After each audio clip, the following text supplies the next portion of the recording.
Let's lift it out. It's nice and protected with some foam inserts here. And this is it, just two simple wires, a blue and a red one. And these are the pins that it locks into the vents. I want to be fully honest with you. I don't want to be one of these people, and I've never done it with any of my reviews, so I don't want to start now. But I hate it when I look at YouTube reviews and videos and I see that, and you can obviously tell that these people are saying good things about something just because they were given it. I don't want to be like that. I'm not that type of person. I'm giving you a real world review and an honest review. And my honest opinion is,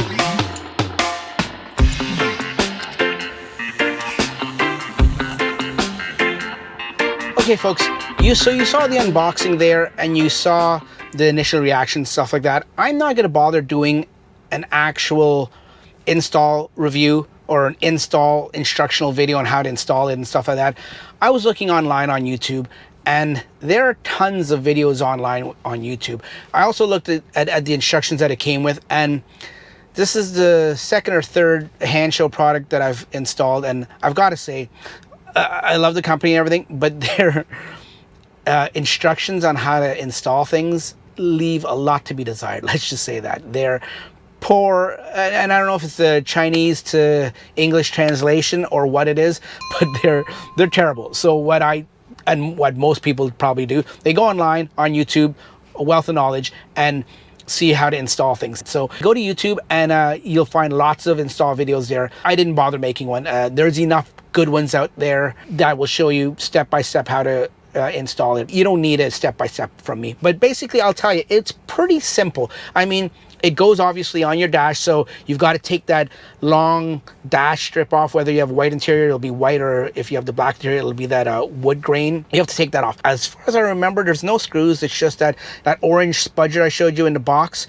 Use that to take off some panels, and it comes off. Got a little plate you put on about 4 or 5 screws, and you count, and then it's got literally 2 wires that have to be connected to this thing. So it's that simple. The hardest part of the install, and a lot of people said this when I watched their instructional videos and install videos, was getting that wire harness into the MCU. And I'll be honest, it is hard. I've got small hands. I've got small but chubby fingers, but small hands. So I thought it'd be pretty easy. It was difficult. Let me just say, it took me about 15-20 minutes, which anything to plug in and plug out should take you under a minute, right? You would think. But in reality, it takes longer than that. You know what? They actually said taking it out was hard. You know what? I didn't find taking it out was that hard in comparison to putting the new one back in. Taking it out had its own little challenge, but in comparison to putting it back in, that was the harder part. At one point, my hand was cramping up and everything. I couldn't get it back in after about 15 minutes, and I started to worry. I'm like, I can't even get the original one back in. And the reason why, it's where the MCU computer is. It's under the dash, under the glove box. Is so tight in there. They've obviously designed it so you don't play around with it, and they jam it up against the sidewall, so there's not a lot of room to work with. So have some patience. You will get it. If you've got small, thin fingers, even better, but you need some strength too. You can't, I was gonna say get your kids to do it, but you don't want your kids doing it because you need some strength. You need to be able to pull that out and plug it back in, and you have to plug it in on an angle, and you have to bend the wire harness, and it comes with, like, I think about at least half a dozen wires that are all in that connected plug harness. So you have to bend that on almost like a 90 degree or even more than 90 degrees. You'll see when you do it. I'm not saying don't do it, and I'm not saying don't get this because of the installation. I'm not trying to scare you away. I'm just saying it's a little challenging. The dash part is easy. Plugging it in is a little challenging, but it can be done. Look at the videos and you'll see how it's done. Pack your patience. For any kind of install in a Tesla, you should pack your patience. So moving on after the install, let me just say, before we go any further, let me just tell you my final thoughts. I know I'm doing this backwards, but my final thoughts. It is good to have. Is it worth the price that it's at? I don't know. If you're getting this just because you want a second screen to transfer what's on your main Tesla screen onto here, I wouldn't say it's worth it. Now, if you're getting it because you want to extend your phone's functions to Android Auto or Apple CarPlay, and you've been desperately waiting for Tesla to make that change, which I don't know if they ever will. If you're waiting for that, then I would honestly say you're going to be waiting a while. But I would honestly say, yeah, then get it. It's a perfect and valuable extension of your phone and all the phone's features into your car. And some people will argue, well, you can do that anyways. And some people will argue, well, I don't want lose the minimalistic view and look of how a Tesla is so, you know, modern and minimalistic. I get that, and I was one of those people too. I didn't want anything on my dash, and I'll be honest, when Hansshow first suggested me to test this out, I was a little apprehensive. I was like, I've got the main screen, I'm accustomed to it, I liked it since day one. I've been driving a Tesla in this format for 3.5, 4 years. Why should I move over now? But you know what? I said, send it to me. If I feel like putting it in, I'll put it in, and I'm being fully honest with you folks. I'll put it in, I'll test it out. But I didn't think I was gonna like it. But you know what? I honestly do like it. I like the extension of how you can take whatever's on your phone and extend it here. Because yeah, as good as and as much as we love our Teslas, it's not perfect and it doesn't have everything. So the extension is a good thing.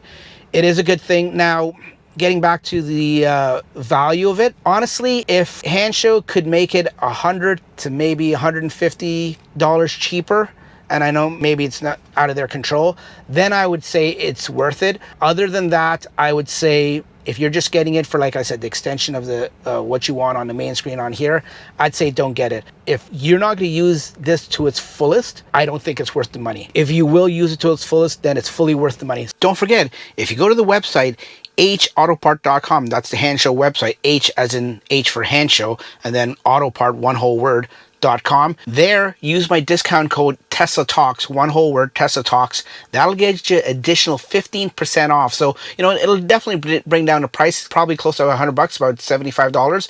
And then it's more manageable. If they can even lower it a little bit more on top of that, then it'd be even greater. But you know what? At that price, then you're looking at just over $400 for 420 or something like that. That's not a bad price then. And that discount code is site-wide, by the way. It's not just for this 9-inch product, it's site-wide. So let's get back to the review itself. I know I'm going backwards here. Some people will say right off the bat, I don't want it in the center because now it blocks my air flow, like from the HVAC system, whether it's heat in the winter or air conditioning in the summer, it's going to block it. It doesn't block it. I shouldn't say it. It does block it, but it doesn't affect me. Here's the thing. If you're the type of person that likes the air flowing right into your face, whether it's heat in the winter or, like I said, air conditioning in the summer, and you want the vents blowing air current into your face, then yeah, it won't work for you because it is right there in the middle of the steering wheel where the air would come through. I don't like air on my face, so I don't mind the air coming to the left of my hand and the right of my hand where I'm holding the steering wheel at the 10 and 2 position, and I can feel the air all around me. It does a good job of pushing the air around, but it doesn't get in the way. I've had this, like I said, 3 weeks now. When I first had it, it was still cool and chilly out, in some mornings I'd have the heat on, and now that it's warm out, it's now 20 degrees where the AC is on.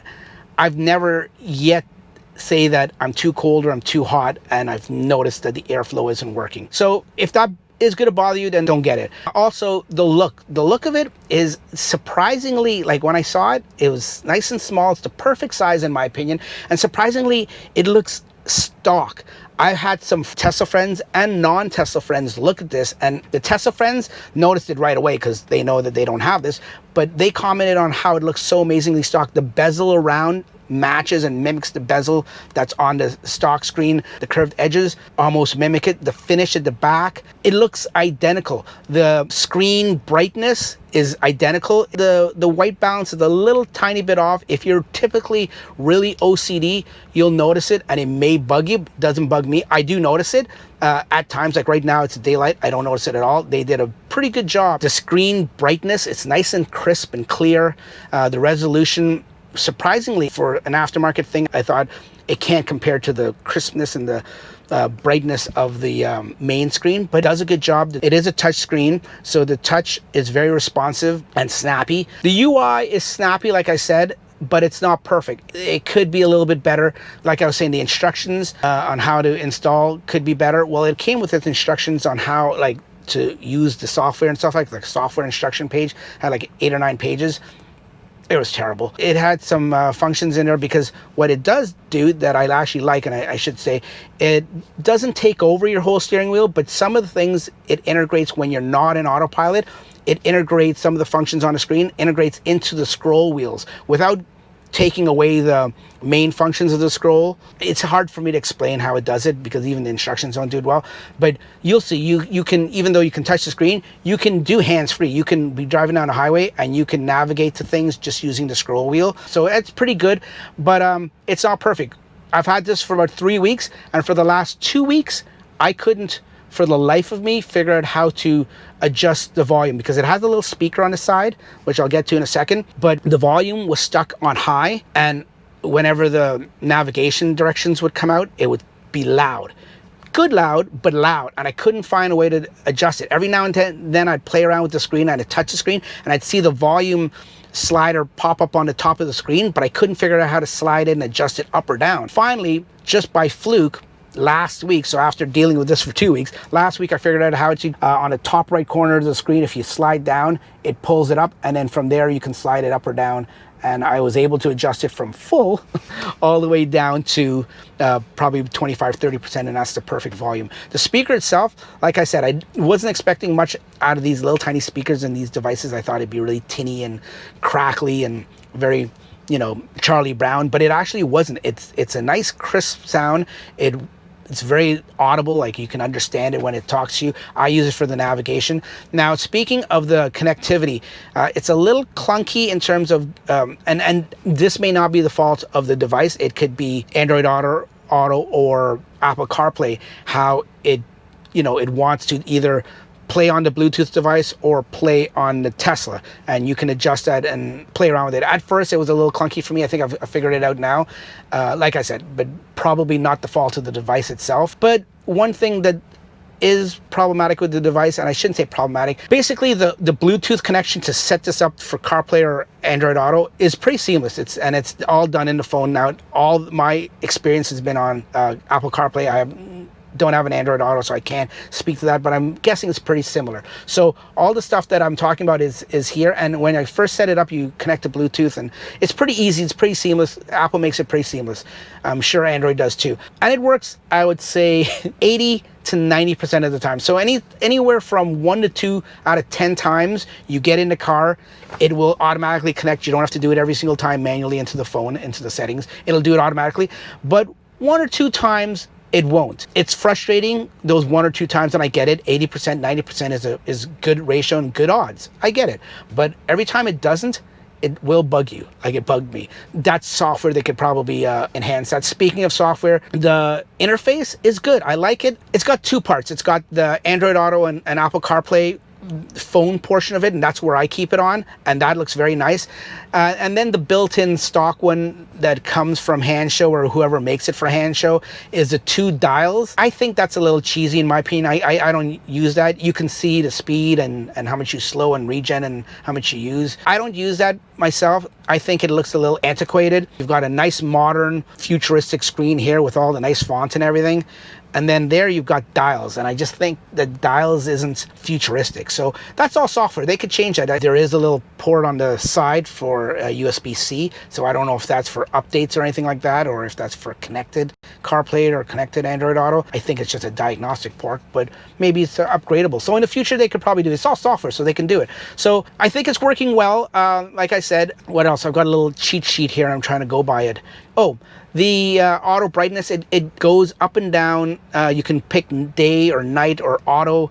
On the side here, on the right hand side, if you slide from the right to the center, it brings up a little menu on the side here. It gives you the dials, like I said, the car Play or the Android Auto. The second one, and the lower one is settings. It gives you some general settings, and in there you can adjust the brightness and whether you want day or night or auto. I just keep it on auto, and it just does its own thing. The maps is good, and this is what I would say you would get this for. If you were getting this for any other reason other than extending your functionality from your phone onto this, whether you want to use Apple CarPlay, Apple Maps, which has gotten really good lately. Even though I'm a Google guy, even though I have an iPhone, I'm a Google Maps maps guy. I swear by it up and down. I like the way it works and everything, but I've heard a lot of people like Waze too. And Waze I have and I use every now and then, but I don't use it exclusively. I found in the last 2 weeks I've been using it exclusively only because it works really good.